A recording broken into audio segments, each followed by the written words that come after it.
करता करे न कर सके गुरु करे ते होए, तीन लोक नौखंड में गुरु से बड़ा न कोई। श्री सीताराम भगवान की जय, बागेश्वर बालाजी हनुमान जी की जय, सनातन हिंदू एकता पदयात्रा की जय और बागेश्वर धाम के पागलों की जय।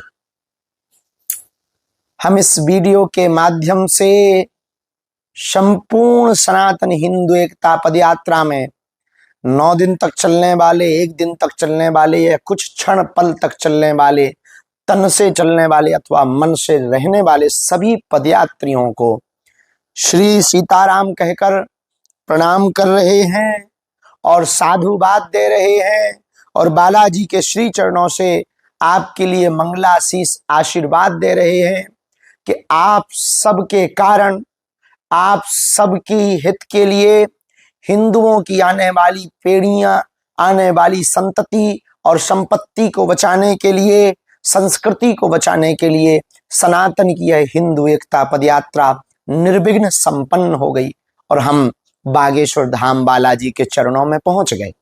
हम पूरे पदयात्रियों को, सेवा करने वालों को, मंडलों को, दिल्ली के संपूर्ण जनों को, हरियाणा प्रदेश के सभी लोगों को और उत्तर प्रदेश के सभी ब्रजवासियों को खूब खूब साधुवाद, धन्यवाद, हृदय से बहुत बहुत श्री सीताराम हम कह रहे हैं। जिस प्रकार महाभारत के युद्ध में अर्जुन दिखाई पड़ रहे थे बाण चलाते हुए और महाभारत का समर युद्ध करते हुए, पर करने वाला ठीक कोई और था, करने वाले स्वयं भगवान कृष्ण थे, दिखाई अर्जुन पड़ रहे थे। जैसे कोई कठपुतली नचाता है, दिखाई कठपुतलियां देती हैं, पर उन कठपुतलियों की डोरी किसी और के हाथ में बंधी रहती है।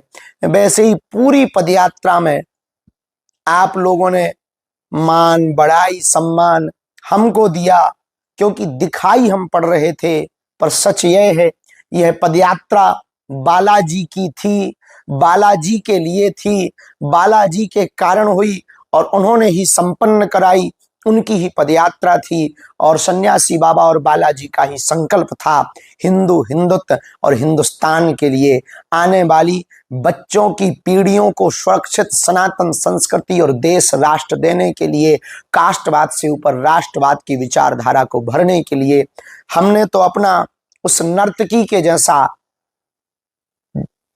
अभिनय किया है, करवाया सब भगवान ने है।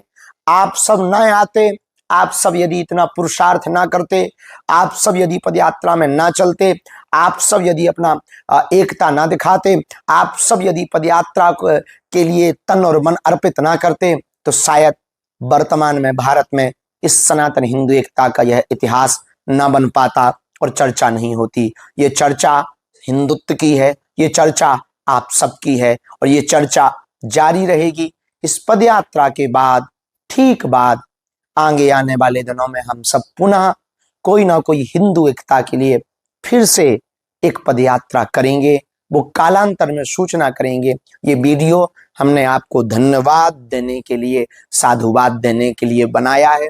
हम कुशल हैं, प्रसन्न हैं, स्वस्थ हैं, आनंदित हैं। आज से पुनः हम सेवा में लग रहे हैं। मंगलवार है क्योंकि, और 15 फरवरी 2026 को फिर से 300 बेटियों का विवाह है। बस उसके कार्य में अब हम जुट गए हैं, क्योंकि उसमें भी सामाजिक समरसता का बहुत बड़ा संदेश है।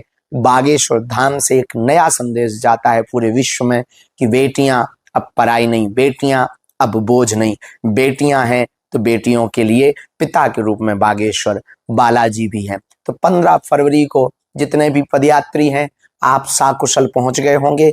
अपना ध्यान रखना, कुछ दिन विश्राम करना, थोड़ा आराम करना, थोड़ा गुनगुना पानी लेना, अपना ध्यान रखना, अपने परिवारजनों का ध्यान रखना, वो 5 प्रण सबको बताना, यात्रा के अनुभव सबको बताना, क्योंकि आपने इस पदयात्रा में सम्मिलित होकर के इतिहास रचा है। तो अपने आप पर गौरव आप महसूस करना, क्योंकि असली पदयात्री तो आप थे, असली पदयात्रा कराने वाले तो आप थे। आप ना होते तो पदयात्रा सफल ना होती, पदयात्रा सफल ना होती तो पदयात्रा की चर्चा नहीं होती, पदयात्रा की चर्चा नहीं होती तो हिंदू एकता का ज्वार भाटा जो पूरी दुनिया में गया वो ना जा पाता। पुनः पुनः धन्यवाद, साधुवाद, मुस्कुराओ, सनातन हिंदू एकता पद यात्रा की जय, भेदभाव की करो विदाई, हम सब हिंदू भाई भाई।